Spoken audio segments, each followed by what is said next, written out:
Hi, and welcome to this presentation about our curiously, mysteriously fundamental right to a jury trial. The purpose of this presentation is to encourage you to think critically about why it is that a jury is fundamental in our system of criminal adjudication. It's also to introduce you to some of the facts about how criminal juries actually have to be constituted. So let's start with black letter law. In 1968, the Supreme Court was presented with the question of whether the right to a jury trial in the Sixth Amendment was to be incorporated against the states under the Due Process Clause of the 14th Amendment. And the Supreme Court in Duncan concluded that yes, in fact, a jury under the Sixth Amendment is a fundamental right of the kind that needs to be applied not just in the federal courts, but also in state and local courts. This was part of the larger trend of 20th century jurisprudence in the constitutional area that has come to be known as the incorporation controversy. You may have studied that in constitutional law. The question was whether some or all of the provisions in the Bill of Rights governing how criminal trials should occur should be applied against the states, or whether they should be applied just against the federal government.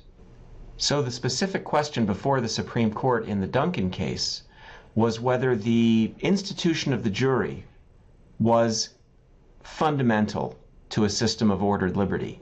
That is, whether putting this group of 12 lay people between the state, as represented by the judge and the prosecutor on the one hand, and the defendant on the other, was so fundamental to our system of liberty that it would need to be applied not just in federal court, but in state court.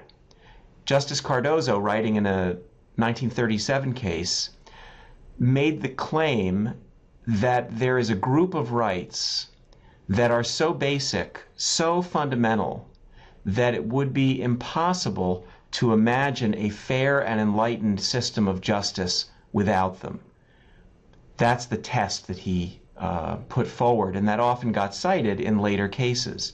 So in Duncan versus Louisiana, that's the question. Is the jury trial one of that group of rights where a fair and enlightened system of justice would be impossible without them? The Supreme Court's conclusion in the Duncan case was yes, the criminal jury is in that group of rights where we would say that a fair and enlightened system of justice would be impossible without them. But let's think critically about that for a minute. Can that really be true? After all, every day all over this country, defendants are tried in criminal cases, including serious ones, by a judge. We have bench trials. Can we really say that it's impossible to imagine a fair and enlightened system of justice without jury trials, when in fact we have exactly that system? Or consider this fun fact. Even in the federal system, which has been governed by the Sixth Amendment since the Sixth Amendment was ratified in 1791, petty offenses and even many misdemeanors have not been ever subject to jury trials. They've been bench trials from the get-go, and a jury trial is not possible in many of those kinds of cases. So again, ask yourself, what do we mean when we say that a fair and enlightened system of justice would not be possible without the jury trial, if in fact petty offenses and many misdemeanors have always been tried without a jury?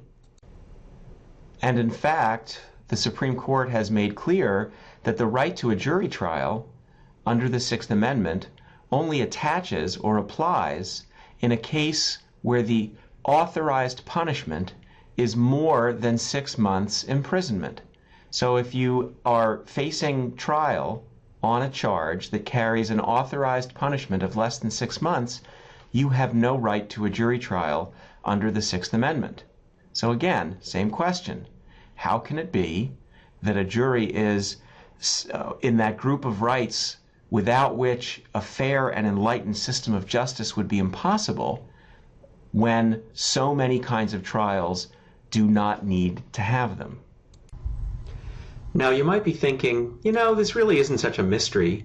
The latter cases that I mentioned, the petty offenses and the misdemeanors, crimes with punishment less than 6 months, that's not such a puzzle really, because after all, the Sixth Amendment speaks of criminal prosecutions. It's only in criminal prosecutions that a defendant has a right to a jury trial. So maybe the courts have just defined criminal prosecution in a way that excludes those sort of petty offenses and offenses carrying just a modest amount of punishment.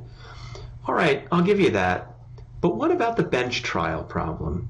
How can we say that a right to a jury trial is fundamental in the way that I've been discussing, and yet so many defendants are being tried all over this country in presumably fair, due process honoring trials by judges rather than juries? That's a puzzle.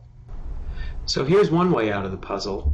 Maybe it's to reframe the right. Maybe the right to a jury trial in the Sixth Amendment is not a right to have a jury trial, but to have the option of having a jury trial. In other words, maybe what the Sixth Amendment really protects is something about the defendant's autonomy, the defendant's ability to choose whether in a given case he is better served and a fair trial is likelier to emerge from a trial before a jury or a trial before a judge. If that's the way we define the fundamental right to a jury trial, then the fact that there are bench trials wouldn't detract from the fundamental nature of the right. So let's try that solution on. Well, that's not going to do the trick, because take a look at the language of Rule 23 of the Federal Rules of Criminal Procedure.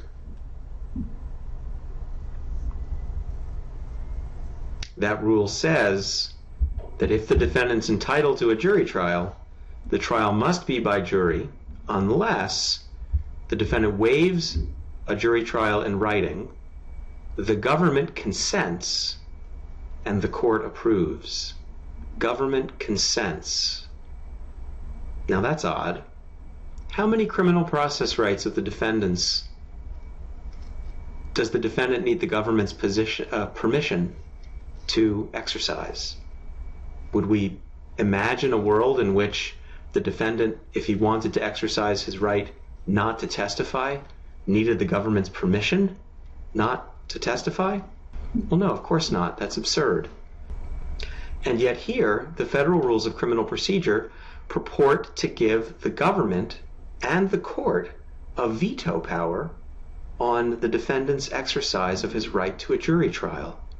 So once again, if this is a fundamental right, it's a very strange kind of fundamental right. So what's fundamental about the jury right can't be grounded in the defendant's autonomy. So I guess what this must mean is that if there is something fundamental about the right to a jury trial, it must be something else. It must reside in some other value besides autonomy. Let's see if we can hypothesize an answer to this question by looking at some other facts about the jury. So for example, let's talk about the size of a jury. The Federal Rules of Criminal Procedure say that a federal jury, with a couple of exceptions, has to be 12 people. And in fact, that has been the practice ever since the 1300s in English practice. But does that mean that the Sixth Amendment requires a 12-person jury? Well, no, it doesn't. It turns out that the Supreme Court has deemed the number 12 to be what it calls a historical accident, unrelated to the great purposes which gave rise to the jury in the first place. So there's nothing special about the number 12 constitutionally, and in fact, the Supreme Court has held that a jury of as small as 6 satisfies the definition of a jury within the meaning of the Sixth Amendment. So yes, federal practice requires 12 under the rules of criminal procedure, but the Constitution doesn't require that a jury be 12. A jury can be as small as 6. It can't be 5. The Supreme Court held that a jury of 5 does not satisfy the definition of a jury within the meaning of the Sixth Amendment, and that was in a case called Ballou versus Georgia. Let's add in some other facts by looking at the decision rules for jury verdicts. In other words, what is the rule that determines when a jury can actually pronounce a verdict. How many votes in favor of conviction or acquittal does a jury need in order to deliver one of those verdicts? Well, the situation here is actually a little bit complicated. It's different in the federal and the state systems. In the federal system, the Supreme Court has held that a jury's verdict has to be unanimous. So unanimity is a component of the Sixth Amendment's right to a jury trial. And incidentally, Rule 31A of the Federal Rules of Criminal Procedure duplicates that requirement, also demanding unanimity from federal juries. But this requirement, the requirement of a unanimous verdict, is one small piece of the Bill of Rights and one small aspect of the right to a jury trial that the Supreme Court has not incorporated against the states. The result of that is that while federal juries need to be unanimous, state juries do not need to be unanimous. And in fact, the Supreme Court has held that a vote of 10 out of 12 in favor of conviction, or 83% of the jurors supporting conviction, is constitutional. That, in other words, that 10 out of 12 vote does not violate the due process rights of the defendant by undermining or calling into question the sufficiency of proof beyond a reasonable doubt. And in fact, the Supreme Court, in a case called Johnson versus Louisiana, even approved a 9 out of 12, or 75% rule, over the objection that 9 out of 12 vote for conviction violates due process or equal protection. So let's review what we know. We know that a jury can be as small as 6 without being unconstitutional. We know that a jury can pronounce a verdict of guilt on the strength of a vote of 10 out of 12, or even 9 out of 12, without violating the Constitution. So what if we put those things together? Suppose that a state wanted to have a 6-person jury and wanted to accept a non-unanimous verdict. Let's say that it wanted to accept a verdict of 5 out of 6 votes to convict in order to support a guilty verdict.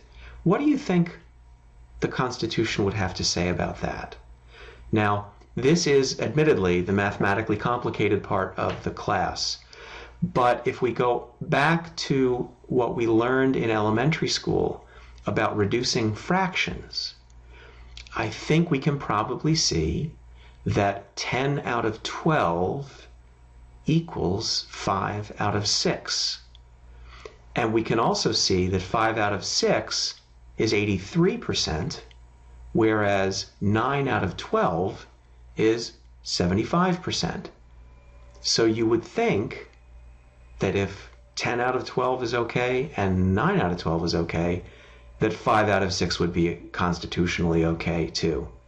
But guess what? It turns out that it's not. In a case called Birch versus Louisiana, the Supreme Court struck down Louisiana's law permitting a guilty verdict in criminal cases from a jury of 6 with only 5 votes in favor of conviction.